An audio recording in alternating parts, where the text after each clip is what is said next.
Hello, welcome to Shrimps and Snails. I'm about to set up a nice and easy active substrate tank suitable for crystal reds, crystal whites, crystal blacks, Taiwan bees and any other shrimps that require active substrate on a low pH.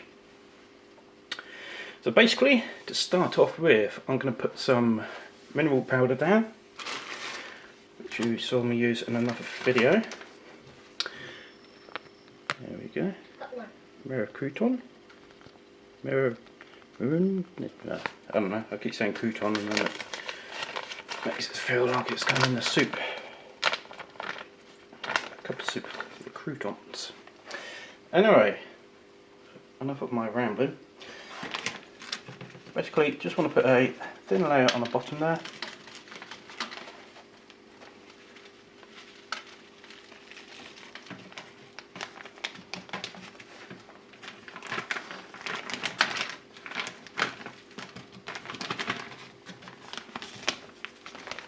I do have plenty more of this, it was just that bit was the leftover in the first bag.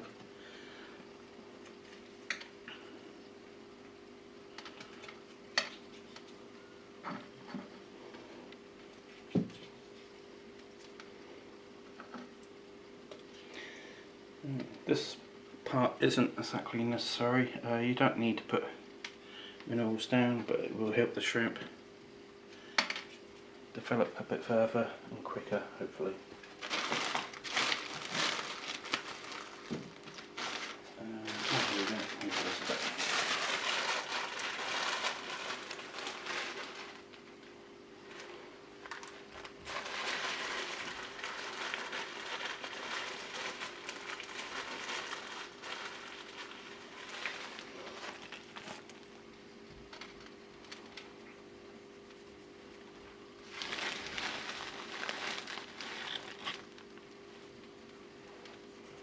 There we go, nice little layer of that. Now, the next thing you need is your active substrate. This one you definitely do need. It helps, let me get closer, it helps buffer the pH, keep it stable, because you're not going to be using KH in a active substrate tank. The shrimps don't really like KH particularly. All they're going to want is a GH of around 4 to 6-ish. I can't quite remember off the top of my head. But yeah, that's what they're going to want to have. So what I use is, whoops, there's a camera knocked over, is Caridina. Not that you can see, there we go. Now this is a bonsai soil.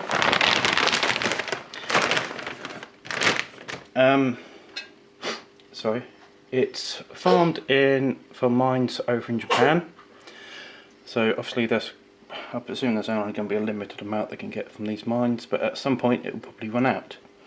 Now it's a oddish brown colour.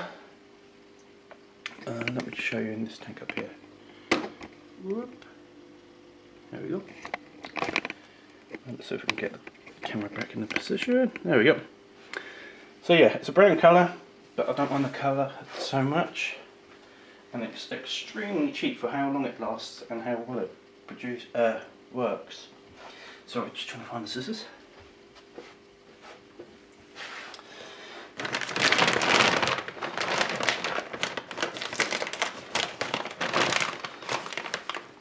Now, depending on the depth you use, depending on how many minerals you use, and a few other factors, this substrate could last anything between 1 year to 2 to 2.5 years.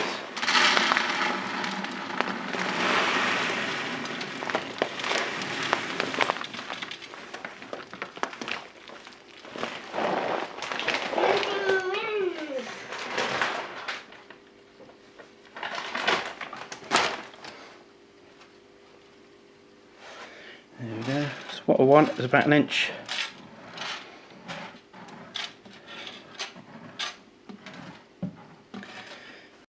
Sorry about that, the SD card decided to get full up.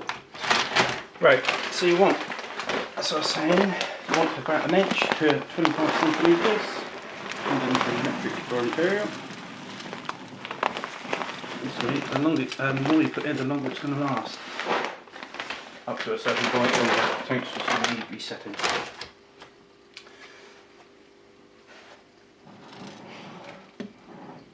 Again, a bit thinner on the front and thicker on the back.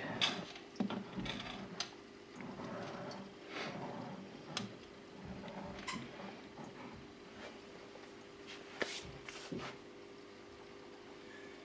you go, that'll give a good depth. Right, so after that,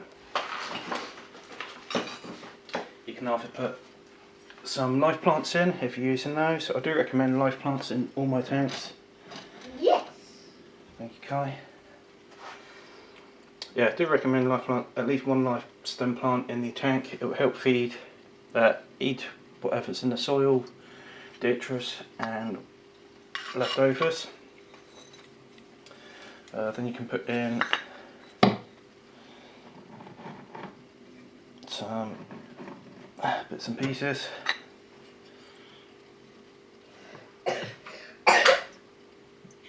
That will not hold.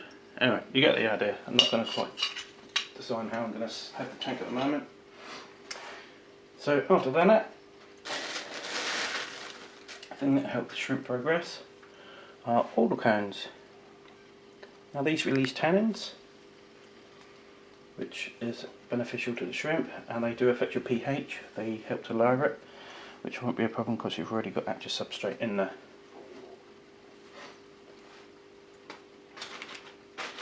We also have mineral balls.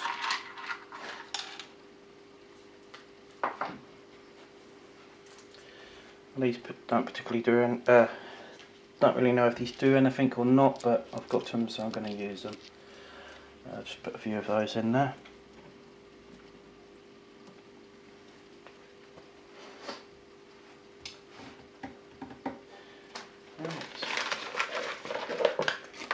Now you can use a filter.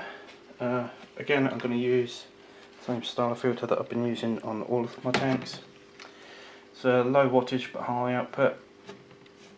Dump that in there, and then you're ready for your water. Now with all this, you're going to want to use RO water, which is filtered water, which basically has a TDS, which is total dissolved solids of 0 to 11ish, depending on what style of RO water you're using. Now with that, you're going to want to add your minerals. I get to around about GH of around 4 to 6, not 46, 4 to 6. That's good enough for the shrimp that I keep in there, and with all the muck in the tank, it usually brings the TDS to 130 to 160. Just depends how much of free particles you've got floating in the water from the food you've given them. Now also a good thing to add once your tank's up and running and cycling is some bacteria to help the filter. That way when you put your shrimp in, it's not going to crash and kill all your shrimp.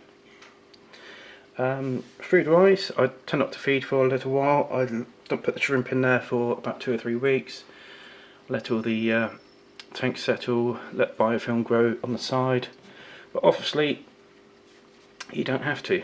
You can just put them in there straight away. Try not to put too many shrimp in that one go, else you could have a little crash in your system, which won't be fun for you and might cause you to lose all your shrimp. But yeah, I think that's about it really. I'm going to fill the water up in a moment, and we'll jump to it in a bit. One other thing, I will be putting the water in once I've done the other side. Then I'll show you the tank up and running. I'm not going to put any shrimp in here for a few weeks because I'm going to do a test as a different setup basically, which I'll show you in a few weeks time. Thanks for watching, and I'll see you on the next video.